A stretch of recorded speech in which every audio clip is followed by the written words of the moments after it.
사도행전 9장에서는 사울이 눈부신 빛을 경험하고 땅에 쓰러지며 예수 그리스도의 목소리를 들었다고 전합니다. 이 극적인 신체적 만남은 한바테자라도 바울로 변화시켰고 그는 역사상 가장 영향력 있는 크리스천 중 한 명이 되었습니다. 하나님은 여전히 신체적인 방법으로 소통하고 계십니다. 비록 당신의 경험이 바울만큼 극적이지는 않더라도 주님은 여전히 신성한 언어로서 신체적 징후와 감각을 사용하십니다. 오늘 이 영상에서는 하나는 있는 7가지 신체적 징후를 알려드리겠습니다. 이들은 단순한 신체 반응이 아니라 하나님께서 당신의 육체를 창조하시고 당신의 주의를 끄기 위해 어떤 방법을 써야 하는지 잘 아시는 신성한 신호. 10번째 징후. 예상치 못한 눈물이나 감정적인 반응이냐? 하나님께서 당신에게 말씀하실 때 나타나는 가장 흔한 신체적 징후 중 하나는 때때로 이유 없이 갑자기 눈물이 흐르거나 압도적인 감정을 느끼는 것입니다. 제가 말씀드리고 싶은 것은 때때로 당신이 예배나 기도 중이거나 일상활동을 하다가 갑자기 이유 없이 울거나 깊은 감정에 사로잡힐 수 있다는 점입니다. 이런 일이 일어나는 이유는 하나님이 항상 당신의 영과 끊임없이 소통하고 계시기 때문입니다.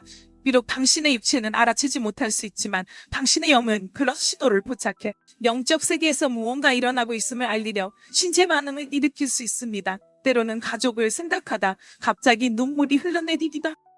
이것은 당신의 영이 당신이 볼 수 없는 무언가에 주목하고 있다는 뜻입니다. 제가 아는 어떤 여성은 어느 날 어린 동생들의 사진 우연히 보게 되었는데 갑자기 이유 없이 말기 시작했습니다.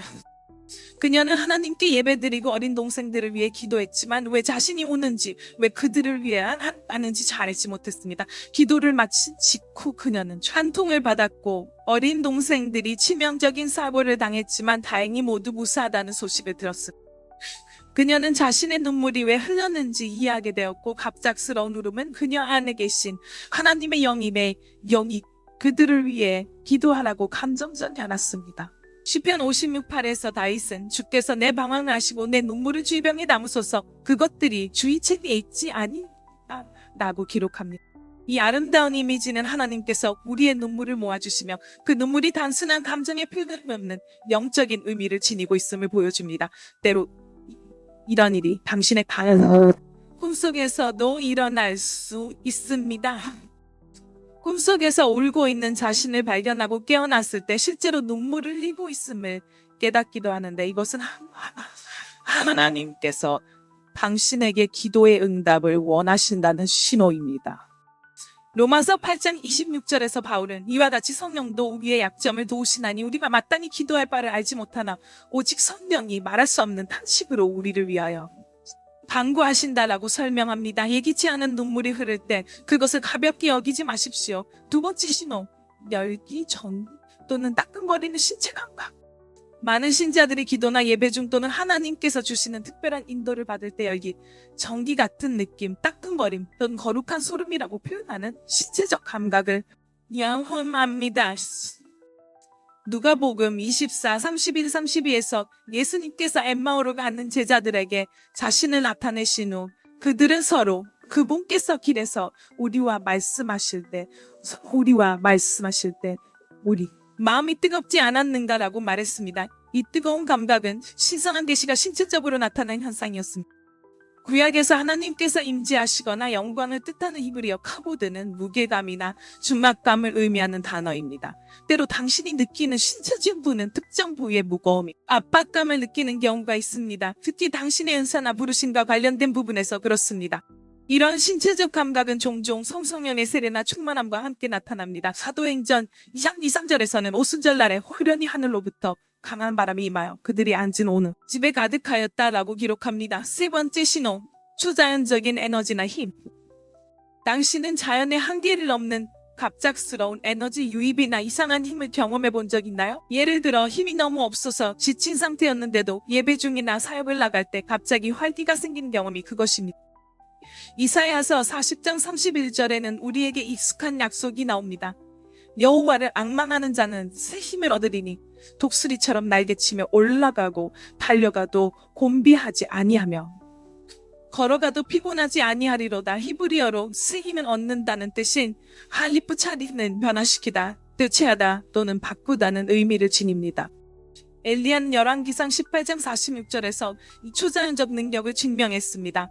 여호와의 손이 엘리야에게 임하였으니 그가 허리를 묶고 아합 앞에서 이스라엘 입구까지 달려갔더라. 치열한 영적 전쟁 후에 육체적으로 지쳐 있었음에도 엘리야는 왕의 수레를 약 17마일에 앞질렀습니다.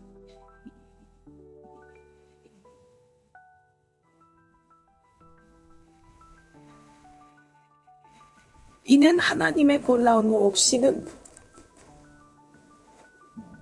일이었습니다.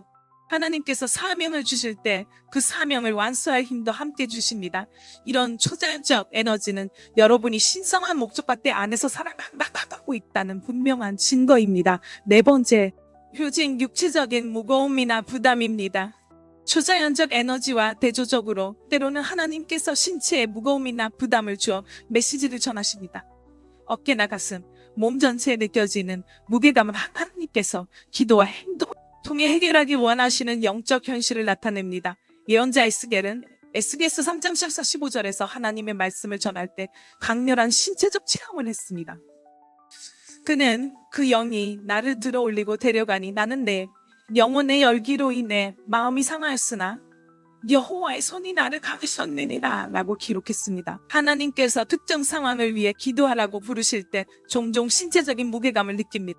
이 예언적 부담은 가슴의 압박감, 복부의 무거움 혹은 의학적으로 설명할 수 없는 신체적 고통으로 나타날 수 있습니다.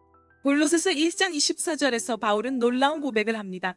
나는 지금 너희를 위하여 내 몸에 그리스도의 고난을 채우노라. 그의 몸인 교회.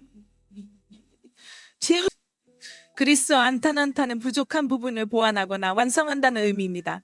이런 종류의 육체적 무거움을 느낄 때는 잠시 멈춰 기도하세요. 성령님께 어떤 상황이나 사람을 위해 중재해야 할지 보여달라고 간구하세요. 5번째 표징, 3번째 표징. 확실한 신체적 징후 중 하나는 이해를 뛰어넘는 갑작스러운 평화감입니다. 특히 인간의 눈으로 보기에는 평화가 불가능해 보이는 상황에서 그 평화가 더욱 두드러집니다. 빌립보서 4장 6절에서 7절에서 바울은 이렇게 씁니다. 아무것도 염려하지 말고 오직 모든 일에 기도와 간구로 너희의 필요를 감사함으로 하나님께 아뢰라.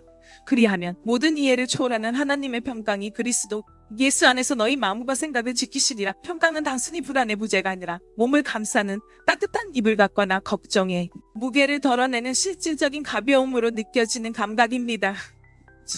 요한복음 14장 27절에서 예수님은 내가 너희에게 평화를 남기며 나의 평화를 너희에게 주노라. 세상이 주는 것 같이 아니하니 너희는 마음에 근심하지도 말고 두려워하지도 말라고 약속하십니다. 이 평화는 결정을 내릴 때 신체적인 확신으로 나타나며 하나님의 뜻과 인도하심을 따르고 있다는 확신의 전후가 많습니다. 6번째 징후, 수면 패턴의 변화. 때때로 하나님은 우리의 평소 수면 패턴을 깨뜨리며 말씀하십니다. 이는 특정 시간에 일어나 기도하도록 하시거나 숨겨적인 꿈이나 환상을 주시기도 합니다. 사도행전 16장 9절과 10절에서는 밤에 바울에게 환상이 나타나서 마게도냐 사람 하나가 서서 그에게 간구하여 이르되 마게도냐로 건너와서 우리를 도와달라고 하더라. 그가 이 환상을 보고 즉시 마게도냐로 가기를 힘써 하나님께서 우리로 저들에게 복음을 전하게 하셨음을 확신하였다고 기록되어 있습니다. 많은 신자들은 영적 전통에서 밤의 경계라고 부르는 특정 시간에 깨어나기도 합니다.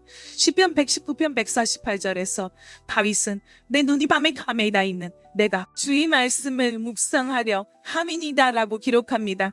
이런 수면방해는 반복적으로 같은 시간에 깨는 것, 성경의 상징이나 명확한 메시지가 담긴 꿈을 꾸는 것 또는 기도 중에 잠들었다가 갑작스러운 통찰로 깨어나는 경우를 포함하며 특정한 상황을 위해 기도할 때 이러한 불면증이 사라지기도 합니다.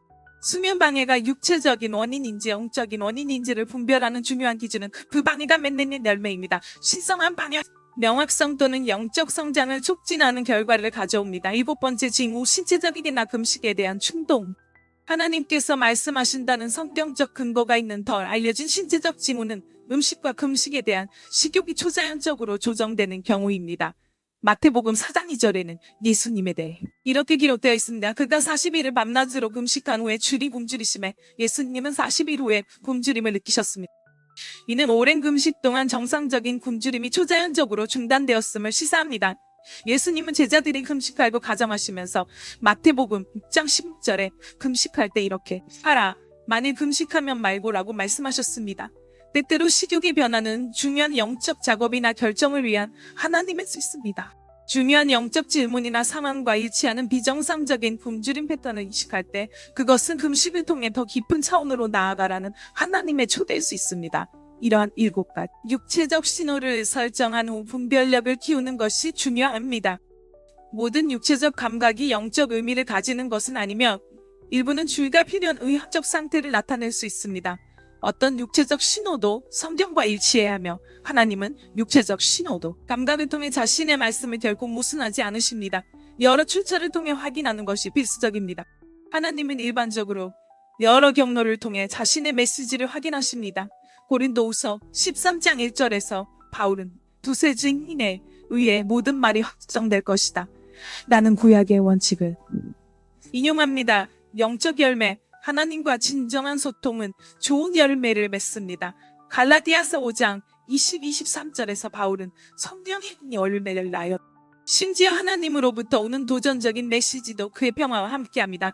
골로새서 3장 15절에서는 그리스도의 평화가 너희 마음을 다스리게 하라. 이것을 위해서 너희가 한 몸으로 부르심을 받았느니라고 지시합니다. 섬세함으로 여러분의 육체를 창조하신 하나님은 여전히 그 놈을 그의 신성한 소통의 수신기로 사용하고 계십니다. 중지하는 동안 흐르는 눈물부터 혼란스러운 상황 속에 초자연적 평화, 예배 중의 신성한 소름부터 왕국 사명에 대한 이례적인 에너지까지 여러분의 육체적 경험은 신성한 지침의 신성한 표지일 수 있습니다.